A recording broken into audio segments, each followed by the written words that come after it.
안녕하세요. 22팀 4그룹장으로 섬기고 있는 37기 전우린입니다. 먼저 아무것도 아닌 저를 이 자리에 설 수 있게 불러주신 하나님께 감사합니다. 저는 하프타임을 맞이하며 올해 그룹장 직분을 통해 받았던 은혜와 주신 소망을 함께 나누려고 합니다.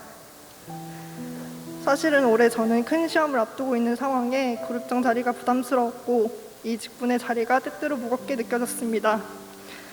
그럼에도 결국은 그룹장을 하길 잘했다, 순종하길 잘했다고 확신하여 고백하기까지 시간이 걸렸습니다. 이 쓸데없는 자 왜 구속하여 주는지 난 알 수 없도다. 그 찬송의 가사처럼 주님은 믿음이 약한 저를 곁에 단단히 묶어주셨습니다. 신방을 하려면 은혜의 자리로 나아가는데 앞장서기 위해서는 수험생활과 직분을 감당하려면 하나님이 주시는 은혜 없이는 절대 감당할 수 없었고, 눈물나게 힘들었던 날에도 다시 일어나 기도할 수밖에 없었습니다. 하루하루 기도하지 않고는 마음이 차가워져서 도저히 앞에 설 수 없는 존재임을 알았기에 영적으로 살고 싶어서 기도하고 말씀을 붙잡았습니다. 부끄럽지만 지금까지 신앙생활을 해오면서 설교 말씀에 크게 간절하지 않았고, 그날 말씀이 좋으면 좋고 졸리면 졸리고 자리를 지켰음에 미안하며 예배를 드렸던 날들이 많았습니다. 그런데 올해 정말 설교 말씀과 예배의 모든 순서에 마음을 쏟고 힘을 다하게 된 것이 제게 가장 큰 은혜입니다. 평소 잘하지 않았던 필기를 하고 허투루 찬양하고 싶지 않아서 할 수 있는 한 가장 큰 목소리로 찬양하고 있는 힘껏 하나님께 손을 뻗었습니다. 그러자 머물러 있던 신앙에서 하나님께 순종할 때 주시는 평안과 기쁨을 맛보게 해주셨습니다.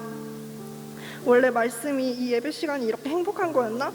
신비로웠던 거였나? 놀라웠습니다. 하나님이 때마다 저에게 그리고 대학 부원들에게 들려주시는 말씀의 흐름을 느낄 수 있었습니다. 덕분에 유프레이도 읽어야 산다도 그룹장인데 빠지면 안 되지 라는 마음에 먼저 권면하고 나아갔습니다.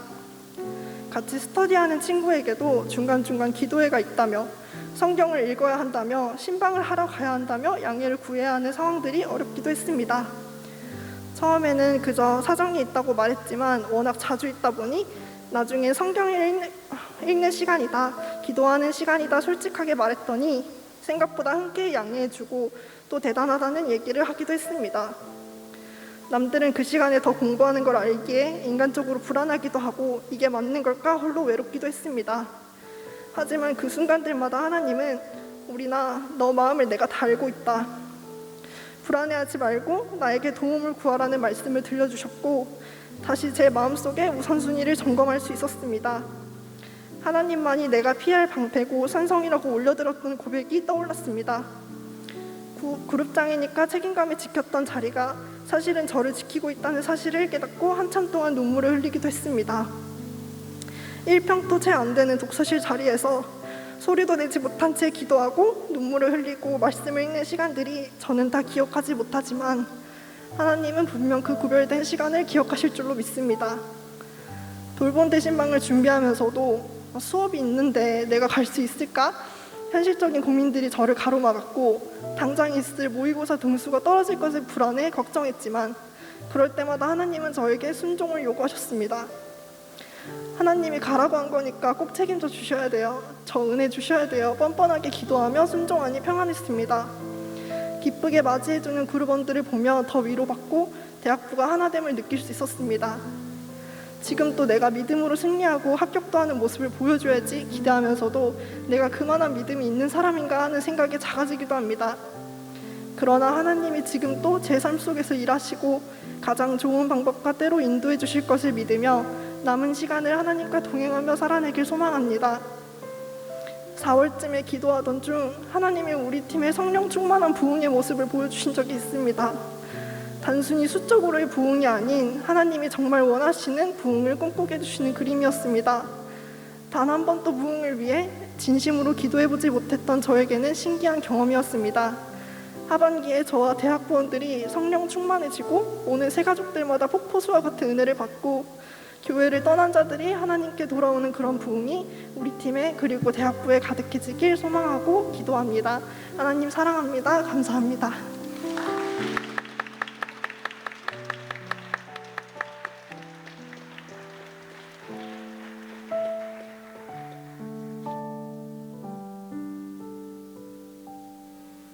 안녕하세요. 저는 대학부 임원단으로 섬기고 있는 34기 김신실입니다.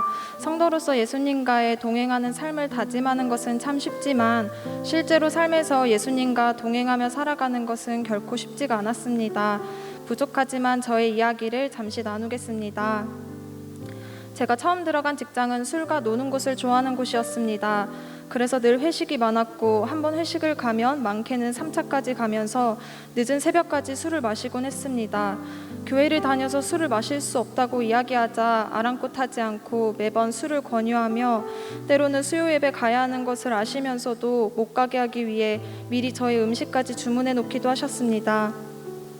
제가 계속 회식 자리를 피하고 술을 안 마시려고 하자 미움을 받기 시작하였고, 일을 하다가 같이 한 실수였는데도 저 혼자서의 잘못이 되어버리는 상황이 만들어지기도 했습니다. 처음 일을 시작할 때여서 이런 상황들이 너무나 당황스럽고 힘겨웠습니다.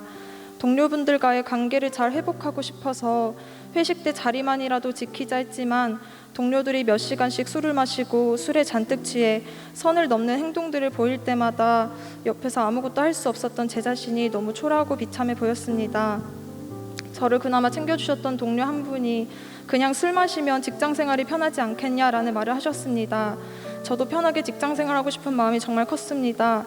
겨우 붙잡던 믿음도 그냥 놓아버리고 싶을 때가 있었지만 그때마다 말씀을 더 굳게 붙잡았습니다. 내가 내게 명령한 것이 아니냐, 강하고 담대하라, 두려워하지 말며 놀라지 말라, 내가 어디로 가든지 내 하나님 여호와가 너와 함께하느니라 하시니라. 여호수아 1장 9절, 제가 붙잡았던 말씀입니다.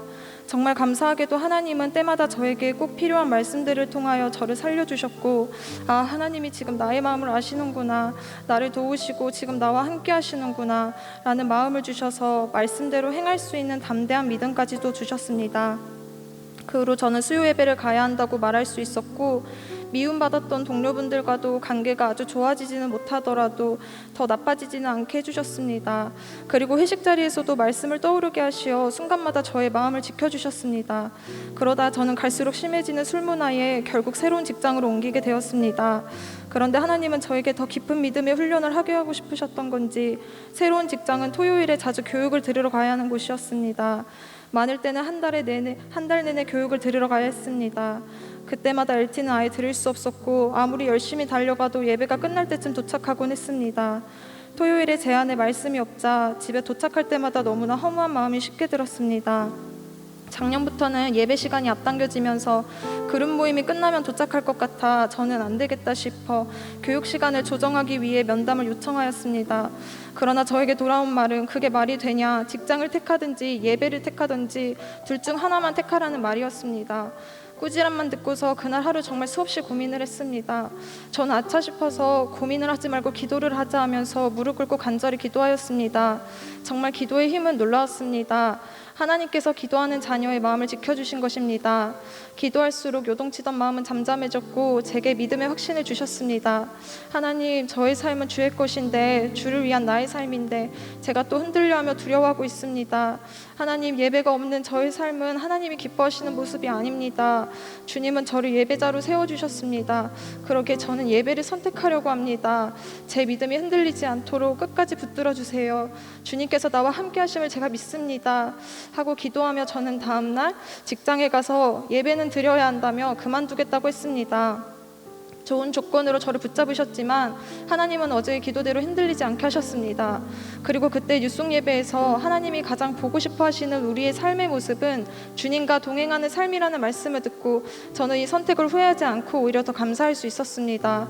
그렇게 저는 이제 당분간 알바를 해야겠다고 생각했는데 갑자기 직장에서 다시 저를 붙잡았습니다. 토요일에 예배를 드릴 수 있도록 다른 일을 제안한 것이었습니다. 할렐루야. 그래서 저는 기적같이 일도 다시 하고 모든 예배도 온전히 드릴 수 있었습니다. 정말 모든 것이 주님의 은혜입니다. 저는 직장에서의 힘겨웠던 이 시간들이 절대 헛된 시간들이 아니라 오히려 하나님께서 저를 믿음 있는 자녀로 빚어주시고 길러주시기 위해서 꼭 필요했던 시간들로 허락하셨다고 생각하며 감사드릴 뿐입니다.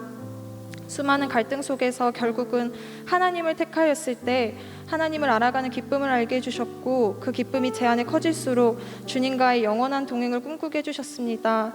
하나님께로 나아가기까지 조금은 서투고 부족했던 과정이었을지라도 그럼에도 주님과 함께하기를 더 원했던 저에게 하나님은 가장 귀한 것이 무엇인지 알려주셨습니다.